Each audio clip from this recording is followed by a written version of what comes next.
વડોદરા મહાનગરપાલિકાની ગાડીઓ ક્યાં ફરે છે તે બાબતનું લોગબુક કે ઓડિટ થતું હોય તેમ લાગતું નથી. શહેરની બહાર કોર્પોરેશનની ગાડીઓ લઈ જવા પર પ્રતિબંધ મૂકો, વિશ્વામિત્રી બચાવ સમિતિએ માંગ કરી છે. વડોદરા મ્યુનિસિપલ કોર્પોરેશને પ્રજાના ટેક્સના રૂપિયામાંથી ખરીદેલી મોંઘી કારનો શાસક પક્ષના પદાધિકારીઓ અને અધિકારીઓ દુરુપયોગ કરે છે. મોટાભાગે પદાધિકારીઓ અને અધિકારીઓ એકલા ફરતા હોય તો ડીઝલના ધુમાડા ઉડાડતી 7 સીટની મોંઘી ઇનોવા કાર લેવાનો મતલબ શું? સામાન્ય રીતે જોઈએ તો સવારથી લઈને રાત સુધી સતત મુસાફરોને લઈ ઓટો રિક્ષા ચાલક વડોદરા શહેરને ખૂંદી વળે તો 50 કિલોમીટરથી વધારે ફરતી હોય નહીં તો કોર્પોરેશનના પ્રત્યેક પદાધિકારીઓ અને અધિકારીઓને રોજ 150 કિલોમીટર જેટલું ફરિયાનું ડીઝલ ક્યાં વાપરી નાખ્યું? આ તો ડીઝલ પીને કોગળા કર્યા હોય તેવું લાગી રહ્યું છે.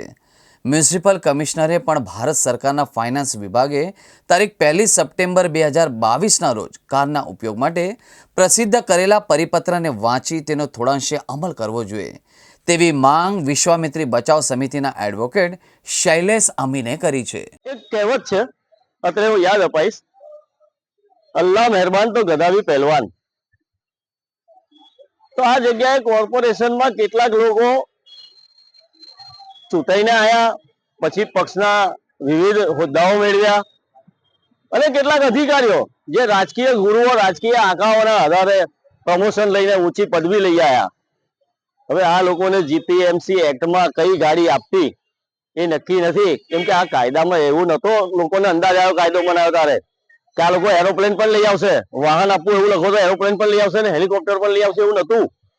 એટલે આ લોકોએ એક માત્ર માણસ ફરે, એક પદાધિકારી ફરે કે એક અધિકારી ફરે તો 7 સીટ વાળી લક્ઝરિયસ ઇનોવા કાર એને માટે આપી દીધી, એલોટ કરી દીધી.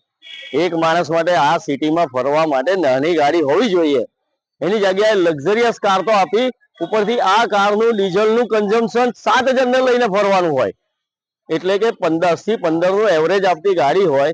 અને આના માપદંડ કોઈ નહીં, લોગબુક ભરાતી નથી કે આ ગાડીમાં આ પદાધિકારી કે આ શાસકનો પદાધિકારી કે અધિકારી કોર્પોરેશનમાંથી બેસીને પ્રજાના કયા કામ માટે નીકળ્યો ને કયા કામેથી પાછો આવ્યો ને કોર્પોરેશનમાં આવીને એને શું કામ કર્યા, એનો લોગબુક હોવી જોઈએ, એનું એક આન્સરેબિલિટી હોવી જોઈએ. કારણ કે આખરે આ પ્રજાના ટેક્સના પૈસામાંથી આ ગાડીઓ ખરીદાઈ છે અને જે ડીઝલ વપરાય છે એ પણ પ્રજાના ટેક્સના પૈસામાંથી વપરાય છે.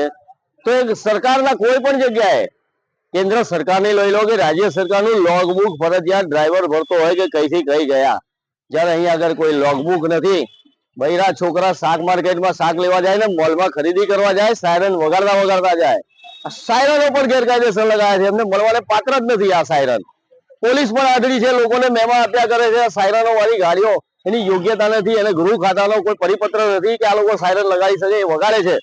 છતાં બી હાજરીને બેરી પોલીસ આ કશું જોતી નથી અને આ ઈંધણ કરે રાખે છે, એનો કોઈ માપદંડ નથી. ને જયારે 16 મહિનામાં 39 લાખ રૂપિયાનું ડીઝલ વાપરી ગયા આ લોકો, જેમાં કેટલાક લોકોને તો કશે જવાનું કામ જ નથી સોંપવામાં આવતું. તો આવા ઈંધણ કરી ગયા, એની પાછળ વાત તો એવું કહેવાય છે કે આ લોકો ડીઝલ પી ગયા છે, પણ હું પી ગયા નથી. એ તો પી તો ગયા છે, જોડે જોડે એના કોગળા પણ કરી નાખ્યા છે એવું કહીશ. પણ આ પ્રજા હવે સમજે, કેમ કે આ કોઈનાથી રોકાવાનું નથી.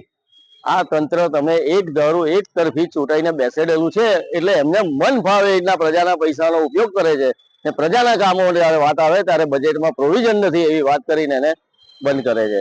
તો આ માટે પ્રજા જાગે એની હું અપીલ કરું છું.